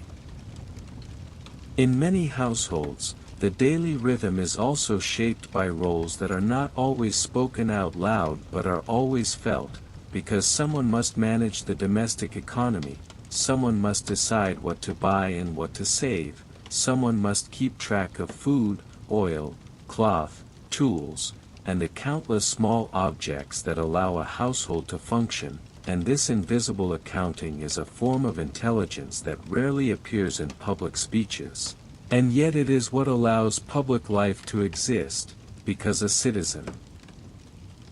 who can debate in the agora can only do so because someone has ensured that his body is fed, clothed, and rested enough to stand there and speak. When you lay these different routines side by side, you see how Athens becomes a machine of overlapping schedules. The vendor needs the potter because pottery holds the goods, the potter needs the sailor because ships bring clay sources, fuel, pigments, and trade. The sailor needs the vendor because the market distributes what the port receives. The household needs all of them because the household consumes and maintains, and the child watches all of them because the child will become one of them, and this is how daily life becomes continuity, because the city reproduces itself through repeated labor and repeated learning. At midday, these routines intersect most strongly, because midday is the hour when the agora is loudest, when work is most visible, when heat forces decisions about pace, and when the city's social energy reaches a peak that can feel exhausting if you stand in it too long, and yet even exhaustion has a pattern, because people know they must slow, seek shade, drink water, and shift the hardest tasks to earlier or later. So the city's midday is not only activity but also adaptation, a living Demonstration of how humans negotiate with environment without ever calling it a philosophy. In the afternoon, the same roles continue, but the city's voice changes, because fatigue alters speech, and the body's tiredness makes people less willing to argue loudly, and the streets begin to carry more, returning, movement, more bundles heading home, more small repairs being done quickly before evening, more last-minute sales and purchases, and the routines begin to fold inward, preparing for the household night, for food, for lamps, for rest, for the resetting of tools and minds. And when night arrives, the differences between roles become even clearer, because some roles are allowed to sleep fully, while others remain awake, and the port may still whisper with late work, and a baker may still prepare for dawn, and a messenger may still walk carefully through dark streets, and a guard may still pass slowly, listening, while most households settle into stillness. And this uneven distribution of night is one of the quiet truths of any city, ancient or modern, that rest is never shared equally, and that the comfort of one routine often depends on the hidden effort of another. Yet despite these differences, the city holds together, and it holds together not because everyone agrees on politics, not because everyone shares the same wealth, but because the daily habits are strong enough to create a shared structure, and structure is what makes a place feel like a home rather than a collection of strangers. Part 6 ends with that image, the image of Athens as a woven day made of different threads, vendor, potter, sailor, child, household manager, each thread moving at its own pace, each one ordinary, and yet together forming the slow fabric of ancient life. And in Part 7 we will follow one of these threads more deeply, moving into education, training, and the subtle ways Athenians learn to become Athenians, through school, through gymnasium, through music, through household correction, and through the invisible training of living inside a city that never stops teaching. In Athens, education is not only a building you enter or a lesson you sit through, it is a slow current you live inside, because even before a child ever holds a wax tablet or repeats a line of poetry, the city has already begun teaching through routine, through the way adults speak, through the way tasks are assigned, through the rules of who greets whom first, through the unspoken knowledge of where you walk and where you do not. And this is why becoming Athenian is not only about learning letters, it is about learning rhythm, learning social timing, learning how to stand in a crowd without looking lost, learning how to listen for what matters in a conversation that might sound like noise to an outsider, and learning how to carry yourself as if you belong to the city even when you are young and still uncertain inside. A child's first lessons often happen at home, and they are rarely announced as lessons, because the household teaches through repetition and correction, through small instructions that become habits, and a habit is a lesson that never ends. So a child learns how to fetch water without spilling, learns how to hold a jar with the right balance, learns how to avoid bumping pottery, learns how to recognize the moment when an adult's voice means, now, rather than, later, learns to count small coins by touch and glance, learns to remember a short list of items to buy, learns the names of neighbors, learns that some faces are friendly and some faces require caution. And in these simple domestic tasks the child is gradually trained to think of the city not as a confusing maze but as a familiar landscape where every corner has meaning. When formal schooling happens, it is often practical and personal rather than massive and institutional, because the idea of a school as a large public system is not the same as a modern image, and so learning can feel like a relationship between a teacher and a small number of students, built over time, built through daily repetition, built through the quiet pressure of expectation. And the content of that learning often includes reading and writing, because letters are tools, and tools are power, but it also includes memorization, because memorization is the ancient world's way of storing knowledge in the mind when paper is limited and books are rare, and a boy might repeat lines until the lines begin to live inside him the way a song lives inside you after you hear it enough times. The wax tablet is a humble object, but it carries a whole philosophy of learning, because you can write, erase, write again, and that cycle makes mistakes normal, not shameful, because the material expects correction. And a teacher may use a stylus to demonstrate a letter, then the student copies it, again and again, not because the teacher enjoys repetition, but because repetition builds muscle memory, and muscle memory is a kind of quiet intelligence that lets the mind move faster later. And when you see a child practicing letters, you are watching the city creating a citizen who can read a public notice, record an agreement, understand a list, and participate more fully in a world where words matter. Alongside letters, there is often music, not always for luxury, but because music is part of cultural identity, part of education, part of discipline, and learning a simple melody or a rhythm teaches patience, timing, and control.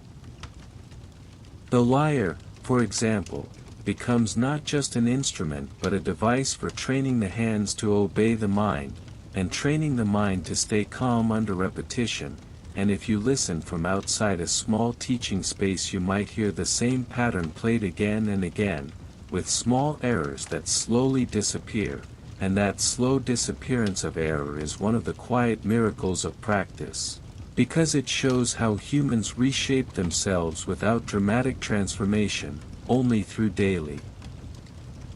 persistence. At the same time, education in Athens is also physical, and the gymnasium is one of the clearest places where you can feel the city's belief that the body is part of citizenship, because training is not only about strength, it is about self-control, endurance, coordination, and the public display of discipline. And the gymnasium is a social space as much as a training space, because young men observe one another there, compete, form friendships, form rivalries, learn the boundaries of respect, learn how to lose without breaking, learn how to win without becoming unbearable, and in that learning you can see how the city is shaping behavior, because a citizen must not only have opinions, he must have the ability to live among other opinions without collapsing into violence, and physical training, oddly enough, can become a teacher of emotional control. If you imagine the gymnasium in the softer hours, maybe morning or late afternoon, you can picture the dust of the ground, the steady sound of feet, the occasional call of instruction, the quiet splash of water used for washing, and the way sunlight enters in angled bands. And you can imagine how routine makes the space feel normal, not heroic, because the body becomes accustomed to exercise the way a potter becomes accustomed to the wheel, and the idea is not to become a legend every day, but to become consistent, because consistency is what makes a city predictable enough to function. In these settings, older figures often play a role, not always as formal teachers, but as models, as watchers, as quiet correctors, because in an ancient society knowledge is carried by people more than by objects, and so a young person learns by being near someone older who does things properly. And this creates a chain of transmission that feels almost like a family line even when it is not blood, because skill and behavior pass from person to person like a lamp flame passed carefully from one wick to another, and the city stays lit because that passing continues without interruption. There is also the education that happens in public space, in the agora itself, because the agora teaches through exposure, and a child or teenager standing near adults will hear arguments, negotiations, jokes, complaints, and all of these are lessons in how language works in Athens. They learn that words can be weapons, that words can be bridges, that words can be masks, that tone matters as much as content, and they begin to recognize patterns, which speaker is admired, which speaker is ignored, which kind of humor earns smiles, which kind of insult creates trouble. And in this way the city teaches rhetoric not as a school subject but as a survival skill for anyone who wants to move confidently through public life. Even silence can be part of education, because learning when not to speak is a deep social skill, and in a city where talk is valued, the ability to hold your tongue at the right time becomes a mark of maturity. So a young person learns, slowly, that speaking too quickly can cause embarrassment, that listening first can reveal the true shape of a situation, and that being patient is not weakness but strategy, and these lessons are often learned not from praise but from consequences, because someone speaks too loudly at the wrong moment and receives a sharp correction, someone boasts and is mocked, someone interrupts and is ignored. And through these social feedback loops, behavior is refined. As years pass, the different streams of education, letters, music, physical training, household routine, public observation, begin to merge into a single identity, and the young person starts to feel the city's expectations as if they are inside his own mind, because culture becomes internal, and when culture becomes internal it is difficult to separate what I want from what I have been trained to want, and this is not always oppressive, sometimes it is comforting, because having a clear set of expectations can make life feel stable. And stability is a kind of peace. Yet even within that stability, individual differences exist, because not everyone learns equally, not everyone has the same access, not everyone has the same patience for letters or the same talent for music, and so daily life includes small private struggles, a boy who cannot remember a line and feels shame, a boy who cannot run as fast and feels frustration, a boy who wants to please a teacher and cannot quite do it. And these struggles are quiet, often invisible to history, and yet they are the real texture of human life, because history remembers speeches but daily life remembers effort. And in the evening, when the day's learning winds down, the city continues teaching in gentler ways, because family talk around the meal reinforces values, older relatives repeat stories that carry warnings and ideals, and even the small act of walking home through the streets teaches navigation, awareness, and calm caution, and when night arrives, the household's quiet rituals. Lamps, bedding, closing the door, teach something too, teaching that a day has an ending, that effort must pause, and that rest is not laziness but part of a sustainable life.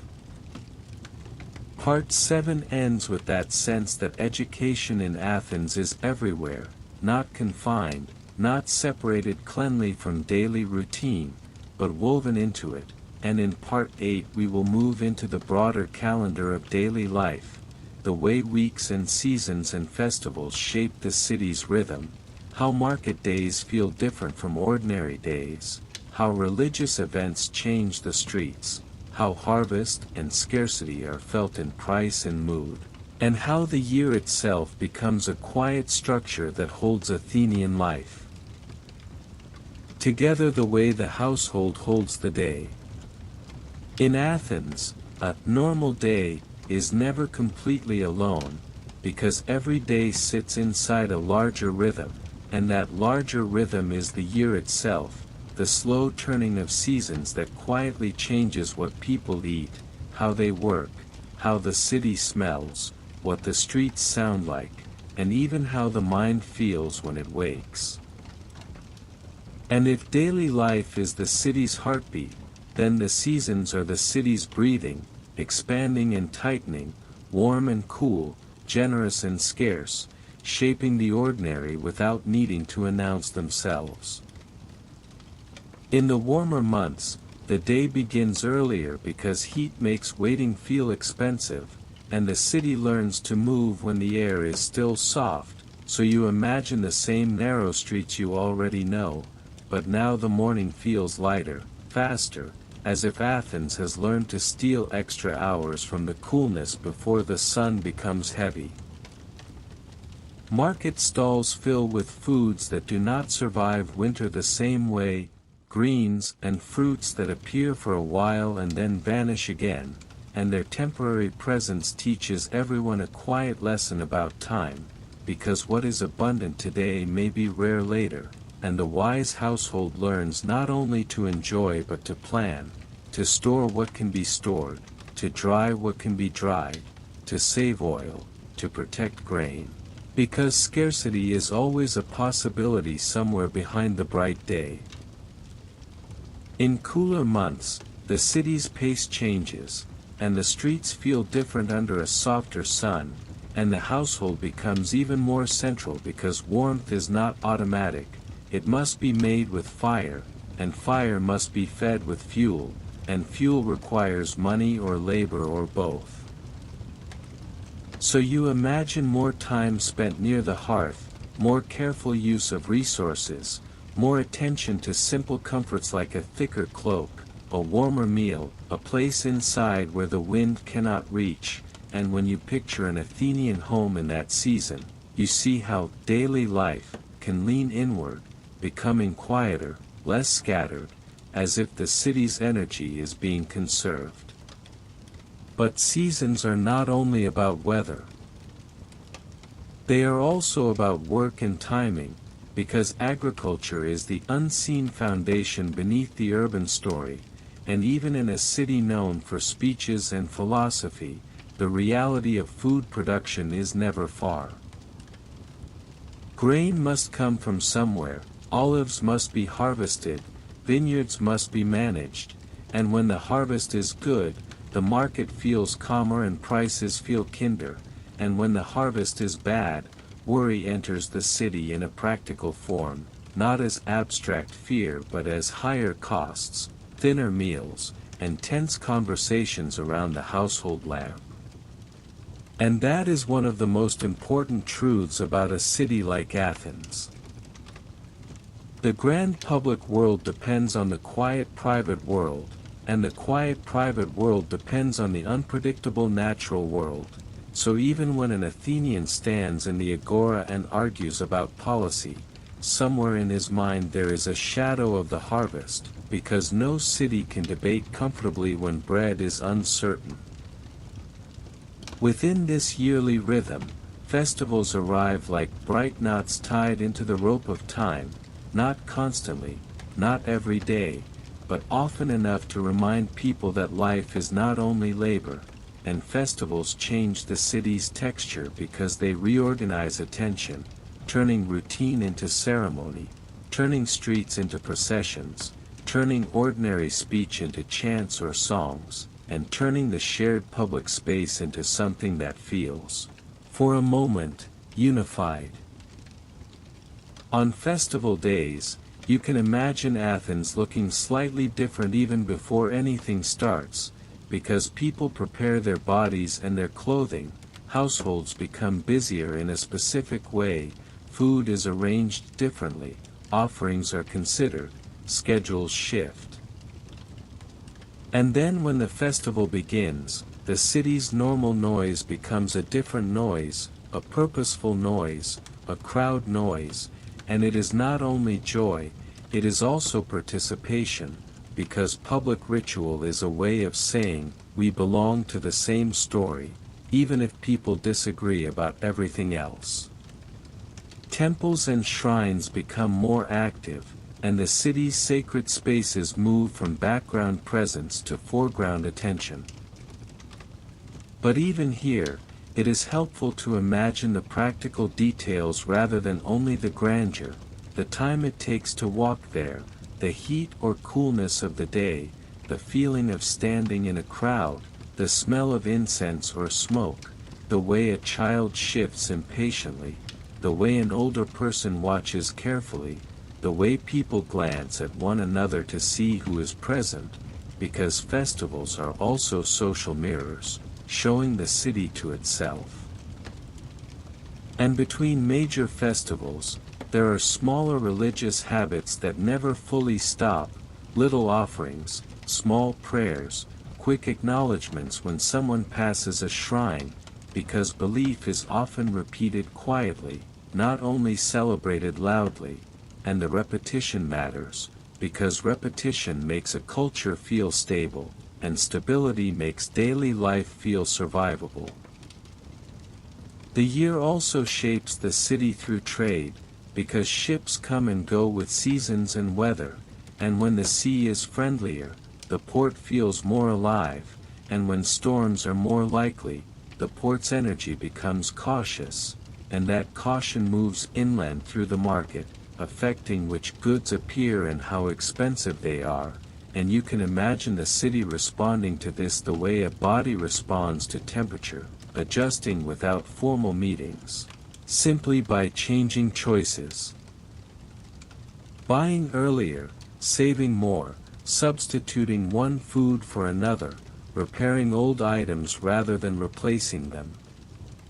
If you stand back and look at Athens through this lens, you see something calming. The city is a system of adjustments, and most of those adjustments are not dramatic. They are quiet, daily, repetitive, and because they are repetitive, they create a kind of comfort, because even when life is hard, there is a path through the day that people recognize, and recognizing a path is one of the simplest ways humans reduce fear. So when we say, daily life in ancient Athens, what we really mean is this layered structure. Morning routines with water and bread, midday rhythms in the agora and workshops, evening gathering at home with lamps and food, night streets that grow careful and soft, education that happens everywhere, and above all of it the year turning slowly, season to season, shaping what is possible and what is easy. And in the end, it becomes clear that the famous Athens, the speeches, the thinkers, the dramas, the monuments, sits on top of an Athens that is quieter and larger. The Athens of carrying, grinding, mending, cooking, listening, negotiating, and resting, and that quieter Athens is the one that repeats enough times to become history's real foundation, because without it, nothing else holds. So we close our series here, not with a battle, not with a single heroic name, but with a steady image. A city at dusk, the stone cooling, the agora quieting, the smell of oil and bread drifting from courtyards, a lamp flickering behind a doorway, a distant sound from the port, and the feeling that tomorrow will arrive in the same way it often arrives, softly, gradually, with small sounds that stitch the day together again.